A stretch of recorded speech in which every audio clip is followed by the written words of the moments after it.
Engagers, this is Professor Game, where we interview successful practitioners of games, gamification, and game thinking who bring us the best of their experiences to get ideas, insights, and inspiration to help us in the process of using games and gamification in our daily lives, for example, to learn what we are teaching. And I am Rob Alvarez. I work at IronHack, teach at IE Business School University, and so much more, and host this podcast. If you have an extra second, please go ahead and subscribe for free to our email list at professorgame.com/subscribe. And Engagers, welcome back to another episode of the Professor Game podcast. And we are with Erin today. But Erin, before we take off, we need to know, are you prepared to engage? Oh, I am already highly engaged. Let's do this. And we have Dr. Erin Baker today because we are going to be talking about their experience as a self-leadership coach, business strategist, social psychologist, internal family systems practitioner, and author of Joyful AF, the essential business strategy we're afraid to put first. And they are on a mission to help heart-centered entrepreneurs and small business owners to create prosperous, difference-making, joyful AF businesses and lives that light them up. Erin holds a PhD in psychology from University of Texas, Austin, and was formerly in leadership roles at Facebook and Microsoft, and are known for their infectious energy, unapologetic authenticity, inclusive wit, and unflinching commitment to their clients' joy. So, Erin, are we missing anything from that intro you want to mention? No, that felt like a mouthful. And it's every time I hear it read back, I go, oh, I did that? Right. Amazing. So, yeah, Erin, we always like to know what our guests are into. Like, what do their lives look like? What are they doing? What are they interested on these days? So, can you run us through a day, a week, whatever you want to go for? Yeah. So we were just talking before recording about it being a day of multiple things going on. So I run my own business. It's a coaching business, and so any given day, I could be doing anything from coaching clients. I work with a lot of entrepreneurs and small business owners to writing content on social media platforms. I do a lot of social media marketing.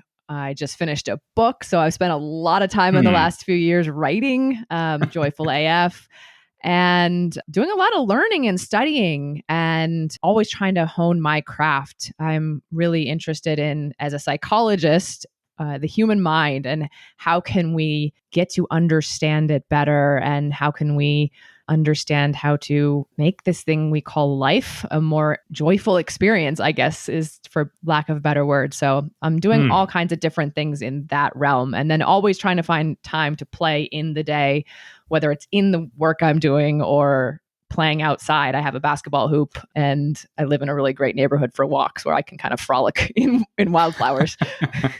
Sounds great. Sounds absolutely great. So, Erin, we're always, getting started with this kind of question. And it's all about one of those times when you were trying to do something, it didn't go well, what you would maybe call your favorite fail or first attempt in learning. We want to be there with you, take that experience as well, take it home. And maybe, of course, if you want to share how you got out of it, how you iterated out of it, or whatever that looked like. Yeah. Failure is pretty much par for the course in running a business. And what keeps coming back to me is my whole journey in starting my business. I left the Facebook, Microsoft corporate leadership ladder to start a business, had no clue what I was doing. And turns out most people in business don't know what they're doing either. But there was nothing in my pedigree that said, oh, yeah, this person has an entrepreneurial bone in their body. And I, got off running and I found myself, looking for joy in my business. And that's kind of one of the main reasons I decided to start a business, and found myself 9-10 months into the business just miserable. And it's because I had translated all of the ways that I thought, say, Facebook or Microsoft were imposing their will on me and shackling me. I was doing that to myself and getting wrapped up in, how am I supposed to do this very serious business thing? And looking around at other people and seeing, well, what does a good entrepreneur look like? What are the, 5-step formulas to doing this thing? And I was Good and working to serious one, right?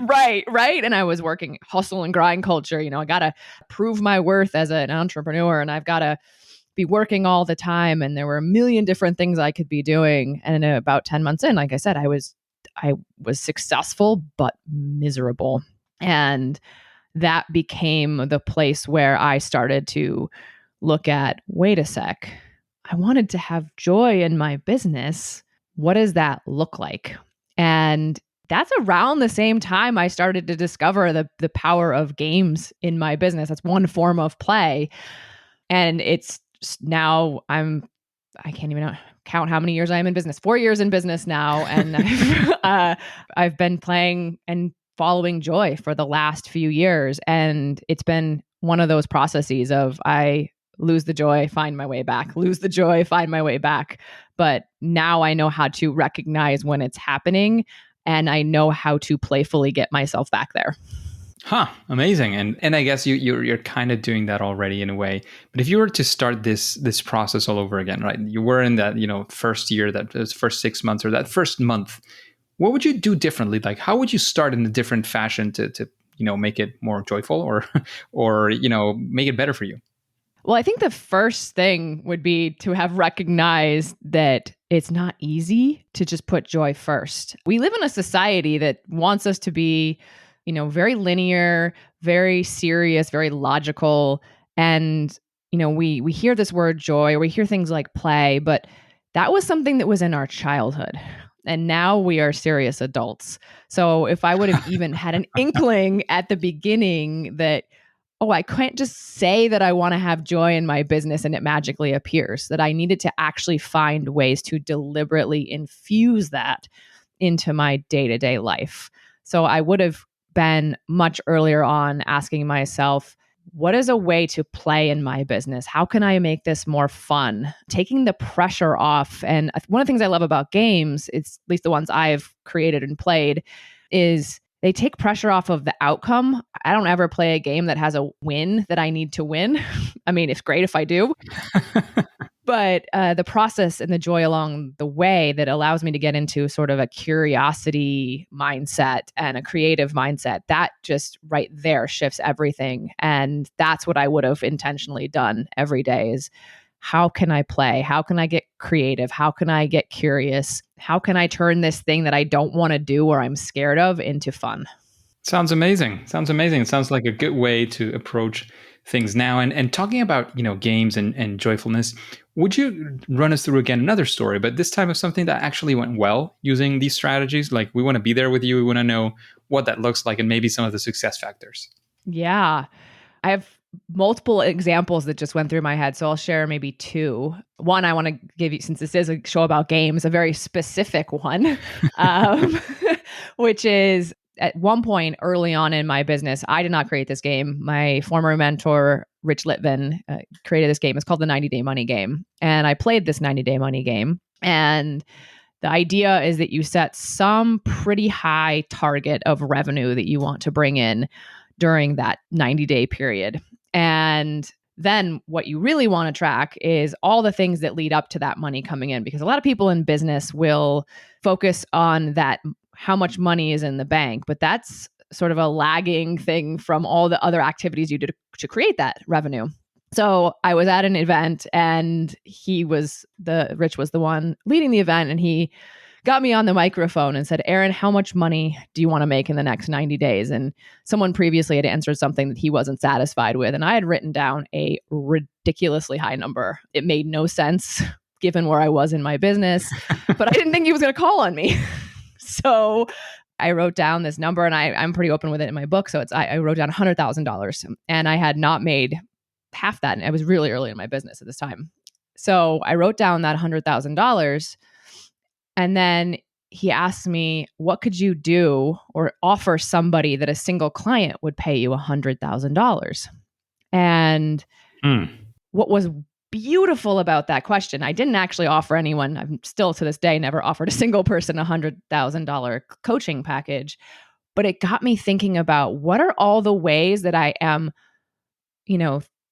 thinking about, this is what I do, this is what I charge, these are my different offers. And it had me start getting creative about, well, maybe I could offer a group program, or maybe I could offer some workshops, or maybe I can reach out to this company who is looking for some leadership coaching. And I didn't hit the $100,000. I think I made something like 66,000, but I made way more in that 90 days than I would have had I not chosen to play the game of joyfully Not too creating. bad at all. Not too bad at all. I was very pleased with it. So I consider that a success. The other one that comes to mind is just the process of writing my book. I spent 2 years writing Joyful AF, and it was not Joyful AF when I started. It was a completely different book. And about this time last year, I decided I was fed up. I wasn't writing the book. I wanted to put it down. And thank God I had some people who said, you know what, just don't let it go. You can shelf it for now, but it'll come back. It took another few months of iterations of I kept hitting a wall with, what am I writing? What's the structure of this book?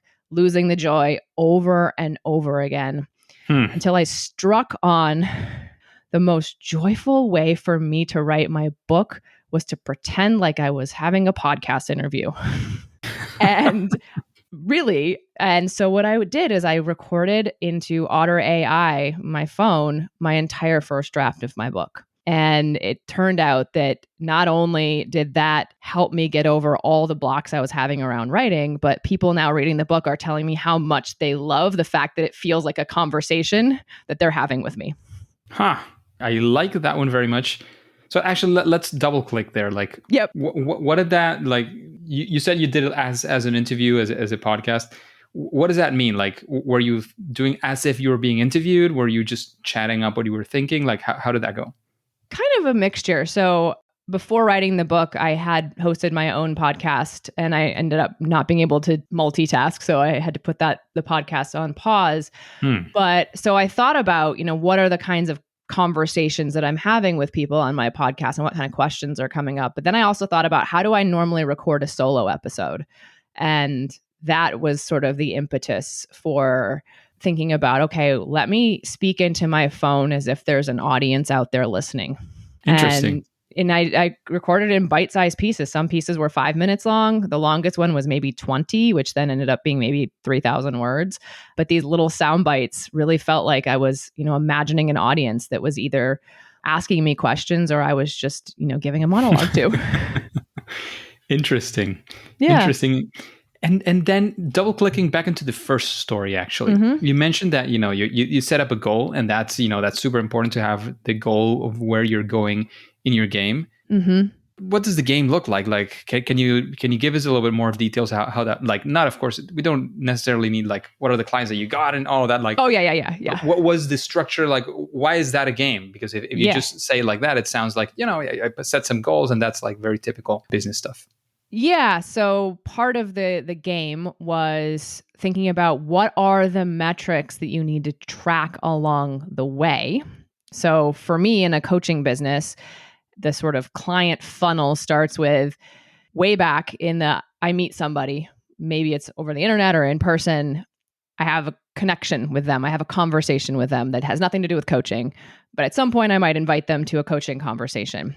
From that, I might have a certain number of people who have a coaching conversation with me who then want to work with me. And so I make a proposal.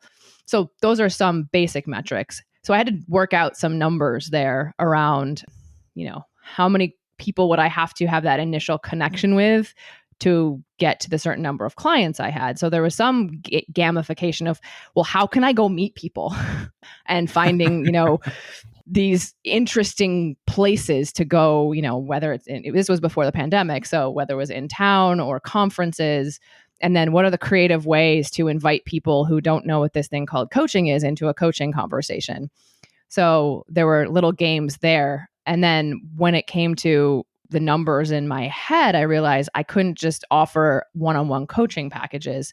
So the game was, how many different ideas could I come up with, and then seeing which ones landed. And so it was, there's not like a And for me, one of the things that made it a game is I have a whiteboard wall and I had like a rainbow road that I would fill in with different colors when the money came in. I'd fill in little pots of gold when I made proposals. I'd draw other things when I made fun proposals. So it felt like I was moving a piece along a game board as I filled up my my revenue, coffers, and as I filled my client practice. Amazing. So engagers, as you can see sometimes, and we've mentioned this before, a game is not necessarily a 3D video game. It can be, if it's a video game, it can be 2D. It can be very simple. It can be text-based. It can be non-digital. So it can be a board. And it can be even lower in tech in that sense, in the sense that you can have a board where you draw your things, you imagine, what your game is going to be about, and you start keeping score of what you're doing, where you're getting to, like what's your journey, right? So I love the simplification sometimes that we are able to reach when we really know what we want to achieve, right? So the use of games and gamification in general is not about what technology you're using or not using.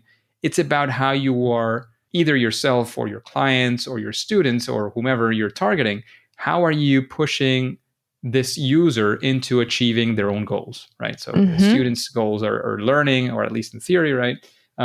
Your goal was to, achieve that financial success. A client might want to reach, for example, I work at Erin, and maybe one of the people that go into the webpage, they want to, break into the tech world, and they're not a techie at all. So you're helping them reach that goal, or yourself in this case, right? And that's what the game is about, right? Yes, that is what the game is about. And I will say there's one really important piece for me around games, which is when you turn something into a game, something you might be scared to do becomes fun. So a great example with that 90-day money game, I offered a single coaching package for way more money than I ever thought was reasonable, because it was a game to see if I could do it. And the person said yes. Ooh. And another game I've had clients do in the past is networking bingo. And the idea is most of us hate networking. We hate cocktails. We don't know what to cocktail party. We don't know what to say. We don't know what to do. It's very awkward. So the idea is to create a bingo card for yourself and have things like, see if I can get someone to tell me a funny story about themselves, or, count the number of awkward people I meet. You can make up anything you want, but you can have this little bingo card, and you can have it in your phone. You can have it in your back pocket. You can just have it in your mind. But the idea is to create all these little things you want to collect at the networking event. And then all of a sudden the pressure is off from the conversation, because it's more important to get your bingo than it is to be not awkward. and an interesting thing, I don't know if it's the case of what you were mentioning, is when that is the setting, and it's a setting for everyone, everybody's pressure goes down. So there's less awkwardness, and people are like more willing to do that. And they don't feel like, oh, this person, like you're in a networking event and you approach somebody and you try to talk. And sometimes it feels like they're looking at you like, but why are you talking to me? It's like, well, because that's what this is about, right? Talking to other people. But when you do that, you actually set the expectation very clearly of what is supposed to happen here. You're supposed to go out and look for people with this characteristic or this, or like, oh, who has a birthday in the same month that you have, like stupid things in that sense that might not be relevant for what you're doing, but that get you to achieve that goal of talking to more and more people. So there you go. You have an objective and you reach it through different game mechanics, strategies, and ideas. Yeah, it's my favorite way to move through is something I don't want to do or something I'm afraid of. I'll turn it into a game. There you go. So, Erin, I'm assuming that at this point, after all these years of experience that you've had with this and your joyful business and so on, when you're approaching a problem or a client's problem and you want to use perhaps a game or some joyful strategy, you probably have a way of doing things. Let's call it a way, other than it could be a process, a series of steps. What does that look like? Let's say a client brings you a problem today and you want to solve it through a joyful strategy. What does that look like? Yeah. Well, the first thing I will say is finding out what's not joyful about the problem solving they're doing right now. There's a whole lot to joy, but a joyful strategy is one that comes back to, in my line of work at least, connecting with who you are, what lights you up, what your strengths or geniuses are, how your brain works, and how you like to do things. So if somebody has a particular goal in mind, the thing about business is there's as many ways to run a business as there are people on this planet. So we'll come back to, well, okay, of the options out there that we've seen, what feels joyful to you? What feels like it's aligned with what's important to you, what you value? How does it make you feel? Does it make you come alive wanting to do it? How can we create a strategy that works for how your brain works? I have a lot of people who come to me these days who are neurodiverse in some way. A lot of people, it seems to be a lot of people in the entrepreneurial world have some form of ADHD. And so we have to really work with, well, how does their brain work? So the process is really coming back to exploring who this person is. And then I like to come back to, from that place, then, okay, how can we curiously and creatively and courageously move forward? I think curiosity, creativity, courage, and self-connection are sort of the foundational elements of joy. And from that place, we, come up with all kinds of potential solutions, and we experiment. I'm a scientist at heart. And so we say, okay, let's set up an experiment. Let's go down this path and see what happens. And if it goes well, great, we'll keep going. If not, let's try another path. Let's go collect data. And sometimes collecting data requires us to make a game, and sometimes it doesn't. It just depends on sort of what's up for that client. And some clients are really receptive to games, and some just, for whatever reason, would rather not. We are serious people. We Yes. don't do games here. Well, they like to play, but for some people, actually, the idea of putting a game together, some people are like, great, they'll go off and create the game and come back to me and say, this is what I'm playing. Other people will say, wow, that feels really overwhelming to have to come up with some sort of, concrete thing. How can we just turn this idea, this mentality that we're playing a game, how can we turn what we're doing into that mentality rather than creating a specific set of, here's what we're doing and here are the rules. Got it. All right. So that seems like a process. And in your case, it is an application, so to speak, of doing something for a specific single person, and that helps us refocus on the importance. I would argue, of really understanding who we're designing for. In your case, it's it's beyond crucially important, because if you just gave them a generic solution that works for everybody, it's probably not going to work for a single one of your clients, right? Correct.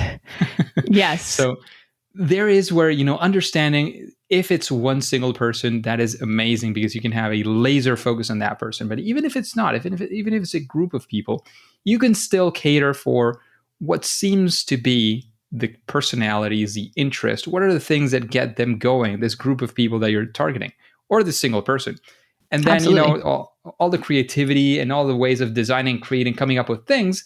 But then you go into a very important stage, which is testing it out and seeing how it works, right? Mm-hmm.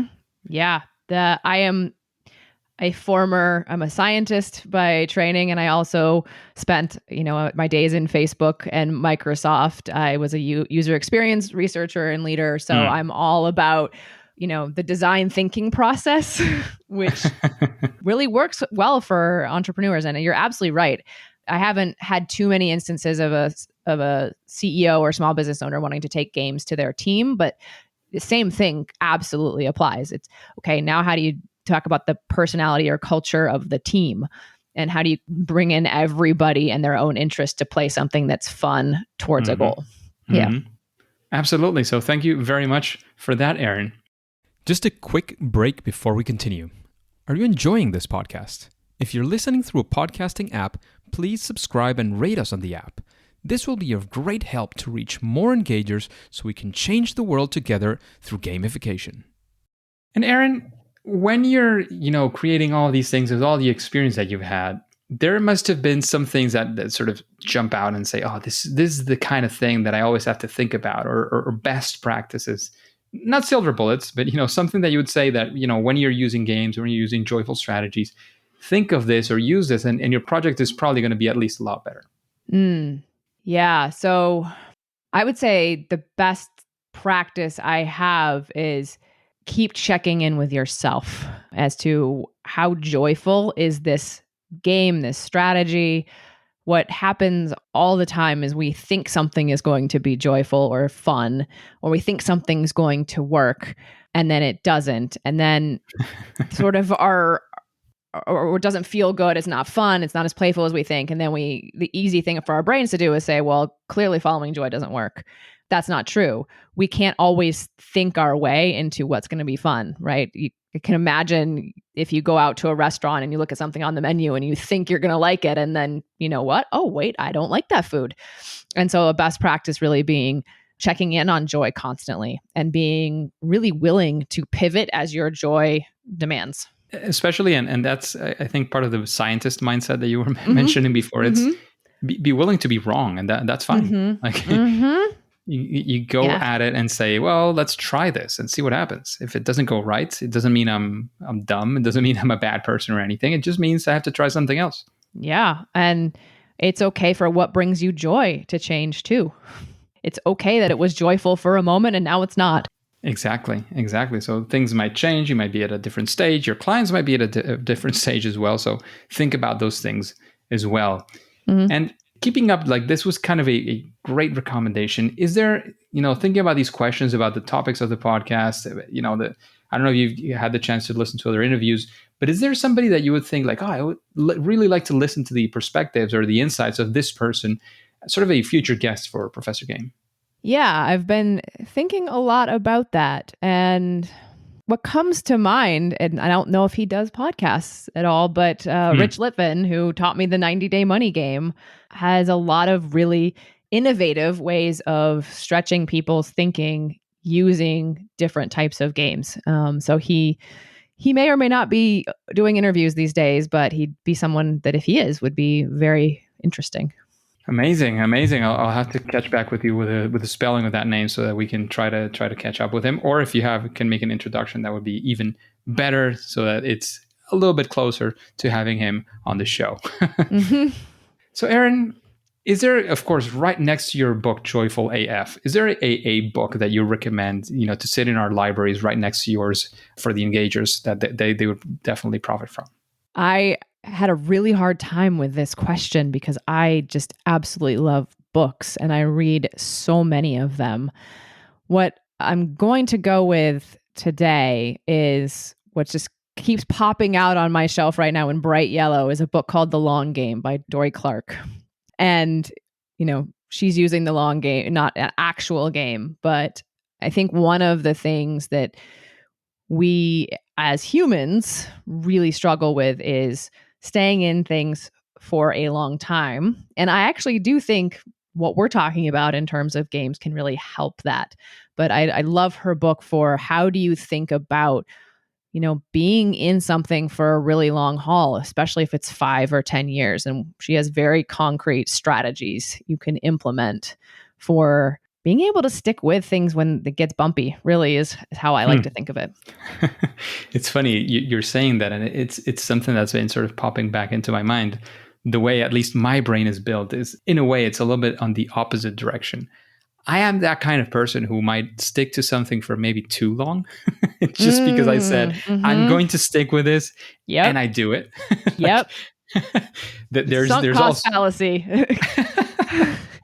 and so sort of people around me like say like, wow, but how do you do it? And it's like, how do you not do it? Right. Sometimes it's about how do you just say, this is done, you drop it and you move on. I like to play, like, for example, like a game I'm enjoying a lot in my phone is Clash of Clans, right? So I started during the pandemic, and of course I enjoyed a lot, and that helps, to keep on playing it. But it's not the kind of thing that you say, I already done enough, and I just want to drop it. It's like, no, I'm getting better. My base is growing up, and I'm getting to the maximum level or whatever. For me, it's like more of a thing like, oh, I've invested so much in this, I actually want to continue there in games and many other things. So it's interesting that you mentioned exactly that one, because it's something that's been going on in my mind for quite a while. It's a delicate balance. I talk about this a lot with joy.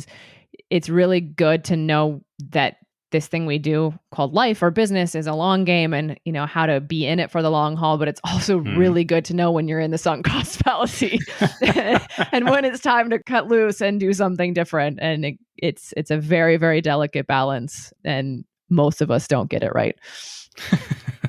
That's it for sure. Yep. And talking about, balance and all these strategies that what would you say is your superpower? That thing that you do great in this joyful or and joyful business and games and all this stuff. Yeah. My biggest superpower has nothing to do with games, but when I'm working with clients, I have the ability to really sit and listen deeply in a way that most people have not been heard. And I'm able to really be there in a non-judging way. So a lot of my clients end up sharing really deep, personal, vulnerable stuff because it turns out your humanity shows up in your business, no matter how much you want to shut it out. And so I have a really, great ability to be with people in all of their celebration and all of their wins and all of their messiness. And what most of my clients really point out is how much I remember about that. So if I've worked with someone for 2 years, for instance, I have a couple clients that are that long term. I'll say, "Oh, you remember that thing from 2 years ago that you said?" And they'll go, "Wait, what?" You remember that? I think it comes from my days being a scientist and a data collection person. I collect data, I find patterns. I'm just always able to recall things. And so that I think contributes to my clients feeling deeply seen and heard because, they're not used to people remembering tiny details from 2 years ago. Absolutely. So that is definitely a superpower. And It is. even if it's not over the super long term, when you're trying to figure something out, when you're trying to design something and understand the person that you're designing for, it's super important because you actually remember what people were talking about and you're able to extract those insights from that conversation or those conversations, right? Yes, absolutely. And oftentimes it's stuff that's underneath that I can, they are not saying, but I can see that that's what they're trying to say. And that's sort of like design thinking, right? You're trying to anticipate what's the real problem we're solving. Amazing. Amazing. So, Erin, we come to a difficult question, at least for most of our guests, which is, what is your favorite game? Yeah, this was a difficult question for me because, first of all, what I started with was, well, how do you define game? Because there's so many different ways to think about it. So I'm going to tell you what my favorite game is right now. I would never call myself a big gamer, so I'm not playing. I haven't had any game consoles for years, but every morning my wife and I play the spelling bee from the New York Times. And if your listeners are unfamiliar with the spelling bee, it's basically there's a center letter and there's 6 letters around in a sort of a honeycomb, and you have to make as many words as you can find using the center letter. And some days there's 20 words, some days there's 50 words, and it's a challenge. It makes us learn new words because sometimes it'll have some obscure archaic reference to something. And it's a really great way for my wife and I to wake up and connect with each other. Sounds absolutely amazing. I've never played that game. It sounds like something to reference for sure. Yes, it's a lot of fun. So, Erin, thank you so much for all these insights, all this knowledge, all of this experience that you've shared. But before we take off, we would like to know if you have any final words, any final piece of advice, and of course, where can we find out more about you, about your book, about the work that you're doing in general? Yeah, totally. So the final word I will say is my tagline on my website. It came from a conversation with a friend. There's a common phrase: chase excellence and success will chase you. And I have changed that to chase joy and success will chase you. And that is true whether you run a business, whether you are in any kind of career. It's true for life. And I'll say success could be whatever you want it to be. But I really, really believe the more you can come back to play and fun and connection to who you are and how you tick in the world, the more you will create whatever it is you're looking to create in the world. And in terms of finding me, you can find me on my website. So it's erinmbaker.com. Turns out there's other Erin Bakers out there. So erinmbaker.com. You can also find me on Instagram at Dr. Erin M. Baker. And you can find my book on Amazon. It's, again, Joyful AF, the essential business strategy we're afraid to put first. You might have to do a little searching because I spelled joyful a little differently and it's intentional. But I've been hearing just from the people who've been reading it so far that yes, it's written for a business audience, but it's a handbook on joy that everybody needs right now. So I would love to have people check it out. Amazing. Thank you so much once again for investing this time, for being with us today, Erin. However, as you might know, and the engagers already know as well, for now and for today, it is time to say that it's game over. Engagers, it's fantastic to have you around, and thank you for listening to the Professor Game podcast. And if you want more interviews like the fantastic guest Erin Baker that we just had, or any of the other ones that we had in the past, please support us and go to professorgame.com/subscribe and get started on our email list for free. There's no cost to this. Supporting us is for free in that sense. And that way we will be in contact. You'll be the first to know of any opportunities that Professor Game might have for you. And remember, before you go on to your next mission, remember to hit that button. Hit that button of subscribe or follow on your favorite podcast app and listen to the next episode of Professor Game. See you there.